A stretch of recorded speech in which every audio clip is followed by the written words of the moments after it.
director here at this lovely church, and started this music program, so to speak, concert series. You can read in the program my reasoning behind it. It's very near and dear to my heart because it has brought me back with musicians that I've worked with throughout my whole career. And like I really mean it when I put it in the program. If I could put everybody in the same room and conduct them in some huge music piece, I would. Because it's like so many different genres. So I started this last year, and we've had 7 concerts, I think, so far. I think this is the 8th. So Park is starting off our 2024 program. And so Park, I met 30-something years ago. I don't know. He was 21. I was probably 25 or 26. So we were trying to figure this out. And I was music directing a production of The Fantastics, an amateur production that was in the Bronx. And I needed a harpist because it's harp and it's piano. And so I don't know why I had the audacity to just go right to the Fantastics in the city and say, can I hire your harpist? Because, why not? So Joy Playstead, who is in our audience, who is also a harpist, very graciously, I watched the show, right? I was in the audience, and then we went out to lunch, and she said, I'm sorry I'm booked. Well, of course you're booked. You're playing the Fantastics. So, you know. And she says, but I have this young musician who is just out Juilliard, and maybe you could hire him. So I did. So I hired Park, and he played my production of the Fantastics, and then he went on to play the Fantastics a fantastic amount of time. He toured in Japan, and his career has just absolutely blossomed. And so, again, I had the audacity out of 30-something years later to email him and say, hi, remember me? And Park says, yes, you were my first gig. So, his first paying gig. So I gave him his first paycheck. So, anyway, so that's the weird conflicts of the people I meet. Anyway, so just housekeeping things. There's bathrooms upstairs, there's a bathroom downstairs, there's an elevator if you need the elevator. Please silence your cell phones, of course. Don't add to the music.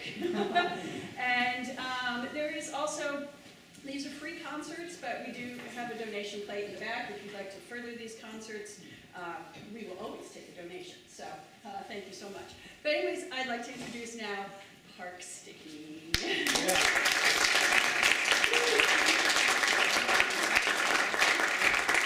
Thank you.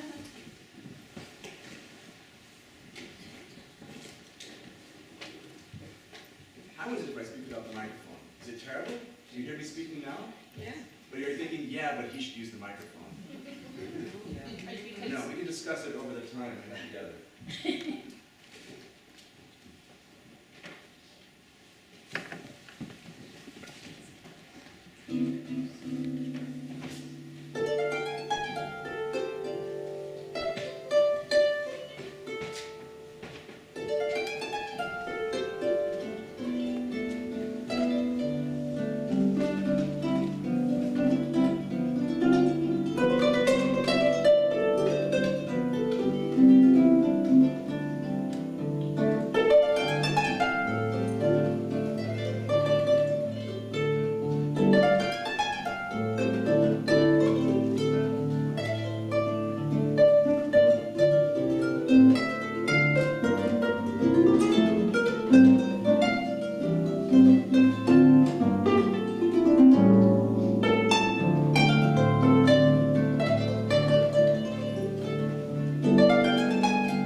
how do we fall on the microphone, not microphone? Are you feeling comfortable? Yeah, I think this feels good, and also because Debbie did such a great job without the microphone. And so I'm like, well, wow, I mean, that's... So, let's continue like this. Did you recognize this first song? Take Yeah. five. Thank goodness. It's because we don't have endless time together, so we have to be efficient, we have to get to know each other. It's all a dialogue. This is our moment. Take five. A piece I often like to play in that moment in concerts, because I think it's, because I like it, I play things I like, because one of my harp teachers in Arizona used to play it all the time. I always wondered, why would she play the same piece all the time? But when I get older, I'm never going to do that. And of course, it happens all the time. Because life is rich and interesting. I also like it because I think it's a friendly piece for all of us. Because I think you're a mixed group. That's what I can tell from now. I think you have some, I mean, I know you have some harpists and people who like jazz, probably statistically, and people who are not quite sure why they're here and not sure if they like jazz or not quite sure what jazz is. Jazz is a huge world. So I feel like Take Five is a safe way for us to start this conversation. And so now we go to the opposite of Take Five, I think. This is a piece, now you can think for a second, what is the opposite of Take Five? Because once I start to play, it's too late, then you'll, okay, I think it's this. This is a piece that I didn't play for a really long time because I was always embarrassed. I didn't know how to pronounce the name of the composer. And yes, I know you probably know. I know that the internet will tell us. But I also realized that this ignorance about the composer's name also informed my performance. And so I didn't want to mess that up. I didn't know if it was, see, and don't tell me if it's Purcell or Purcell. I just didn't know, and it doesn't matter, really. So this is a piece by a guy named Henry. And it's Music for a While. And if you thought already that Music for a While by that composer is the opposite of Take Five, I'll give you a CD after the concert. Although it's not really the opposite, because they both have this fantastic bass line. Is there really such a thing as opposite? Right away, the philosophical question.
concert is unique.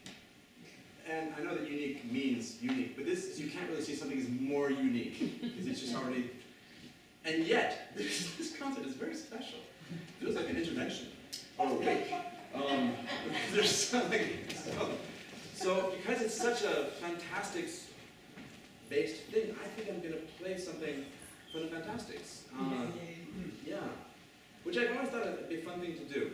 And this seems like this is the like how could it be more than this? Than the person who first hired me to do my first Fantastics, the guy who was in Japan, the people, like the whole, yeah. Okay, anyway. Who here, except the people who I've spoken with on the phone in the last week, have seen the Fantastics? Yeah. Okay. I'm curious. All right, so this is the big harp solo from the Fantastics in a noontime concert in Emanuel kind of way.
During COVID, besides luckily surviving, but we all have our things, our COVID projects, I assume, macrame and pottery and Facebook, and mine was, I finished this PhD, which was terrifying me for years.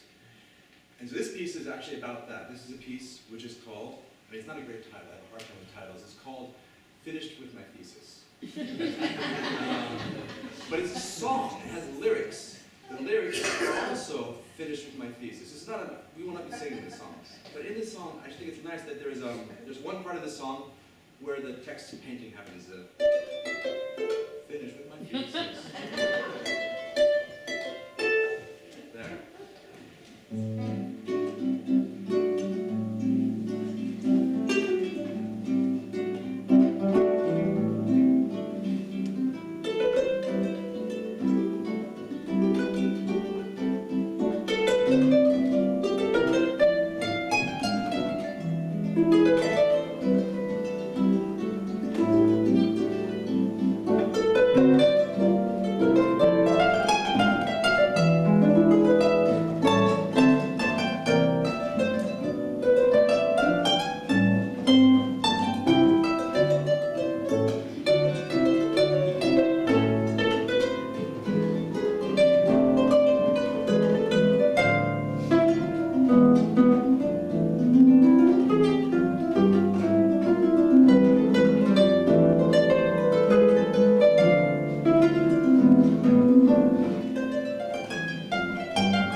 I played as fast as I could. I spoke as quickly as I could.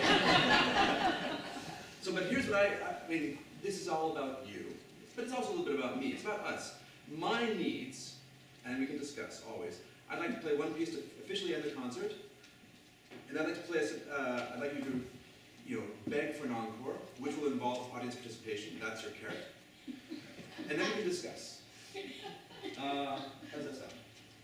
Sounds good, no? I think it's, let's see, before I play this last official piece, which we've all just decided, of course, I have to thank David Roberto for making this happen. What a great idea. Yeah. The way to play with time. Musicians, we all play with time. Musicians play with time as well. But what a nice dramatic harp. So, thanks to Joy Plaisted for this harp, this wonderful harp. So, yeah. All right. Oh yeah, that's this piece. Well, thanks to the church, of course, to Emanuel Lutheran Church for having us. It's really nice to be here. It feels great. This is the beginning of a tour, and this is sort of like, I don't know, I'll think about you all when I'm in Cincinnati. I come from Arizona originally, and that's part of the piece. It's not just a random thing I'm telling you. I came from Arizona. When I was a kid growing up in Arizona, with my parents, and I had one brother at the time, we would go on these long, western, massive vacations driving around. And as you know, it's beautiful out there. You get to California, you have the ocean, you have the desert, Pleasantville is also very beautiful. But there's a lot of beauty in the world. Let's just get that out of the way. But the thing is, once we were driving around in mostly Arizona, but also Colorado, my brother and I hated it so much because we were so bored. Because we were 4 and 7, or 5, whatever age around that area makes the story seem poignant for you. And it's because we couldn't do anything. We couldn't drive because it was illegal. We couldn't read, not yet. Let's say it's 2 and 5. And all we could do, hour after hour, day after day, is sit and look at all that beauty and fight. We fought so much in the back of that car. And my parents, especially my mom, they had this really great idea called Surprise Corner. And as everyone knows, when you get to this place, Surprise Corner, my mom would say, hey, kids, we're almost to Surprise Corner. And as you know, when you get to Surprise Corner, you get some small gift, a coloring book, a little car, anything to keep us quiet for the next 37 hours. The point of the story is I believed in Surprise Corner a lot. I believed in Surprise Corner passively until I was in New York, getting my master's. And one day I was talking with some of my friends, and I discovered that no one had ever heard of Surprise Corner. And then I thought, oh my God, they made the whole thing up. And they could have just yelled at us, which they also did. So, yeah, this piece is called Surprise Corner. And, like the Fantastics, it's about these places, even imaginary places, which form us.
So, I told you I did this COVID-based, it wasn't COVID-based, I did this PhD thing during COVID.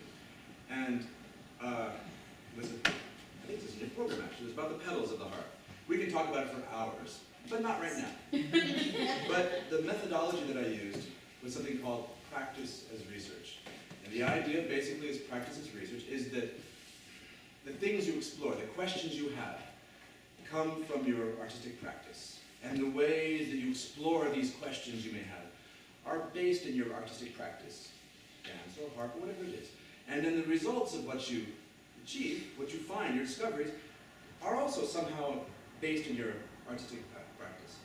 And so there's a debate about this, about, well, but you have to give something that future generations can also then access to go further with it. You can't just dance your thesis, then it just disappears into ether. So do you have to write? Do you have to video? How do you capture the essence of this thing? And it's a big discussion. Anyway, in my case, I had to write some stuff and have musical examples, and they were both equal. It wasn't musical examples for a written thing, it was equal dialogue between the two elements. But as I was entering in this study, it was really foreign to me, and I had to read a lot of things, and there were so many things I didn't understand still. But I would start to read books, and then there'd be a word I didn't understand, and then I looked that up, and that would lead to another word I didn't understand, and another concept, and I would find myself in the land of literary theory, or in Greek. I mean, it was just, and I'd tumble back down. There was one book by a guy named Robin Nelson called Practice as Research for the Arts. Something like a manifesto or something like this. And this book spoke to me. There was no jargon. It was just friendly. Oh, so you're a musician, basically. Park, you're a musician. You want to do this thing. Okay, here's what you might want to do, and think about this, and think about this. It was really friendly and generous until I got to page 40. And on page 40, it's like he wasn't talking to me, he was talking to his people. And I spent over a year understanding this one paragraph. The reason I mentioned before. In the end I understood, I think.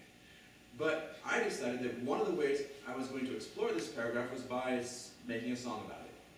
Because if your whole thesis is based with the methodology of practice as research, then if you're using your practice to explore your stuff, then you could also use it to explore dense academic texts. So here it is. This is a piece which I call Nelson. Hold on one second, because it's a sing-along. We'll work on that at the end, don't worry.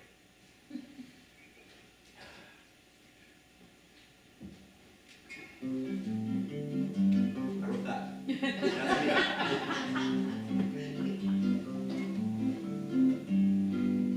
On rare occasions, I do believe the practice alone may evidence or research, inquiry.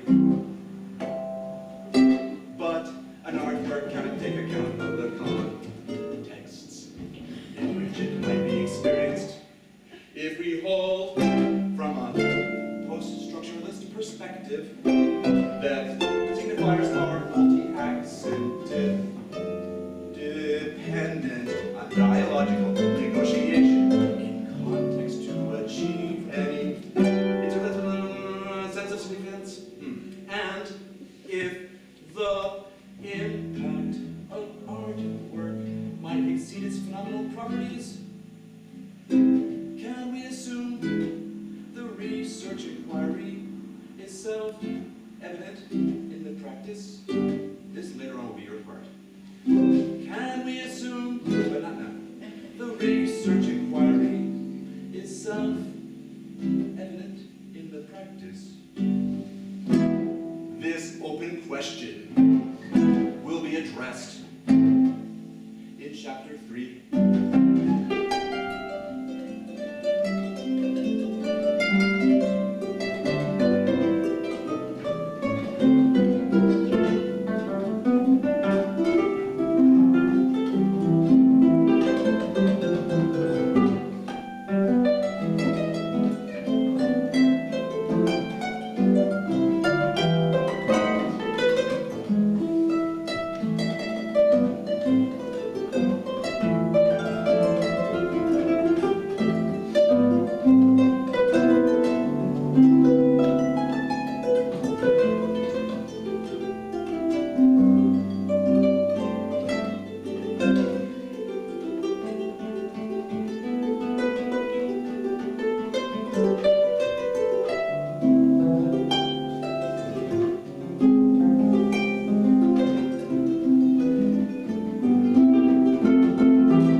evident in the practice.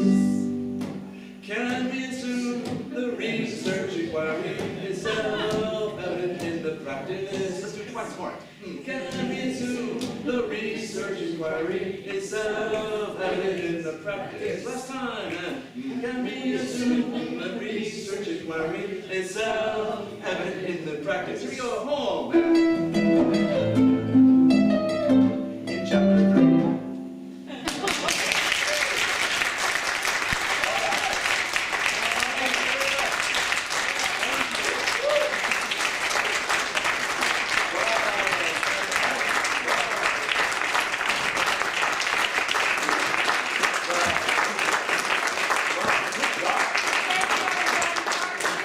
Holy cow, so fantastic. I could listen to it all day. It's fantastic. It's great to have him here. Our next concert is April 17th. We have the Joe Abbas Standards Trio, piano, drums, bass. So come on back. Concerts are free.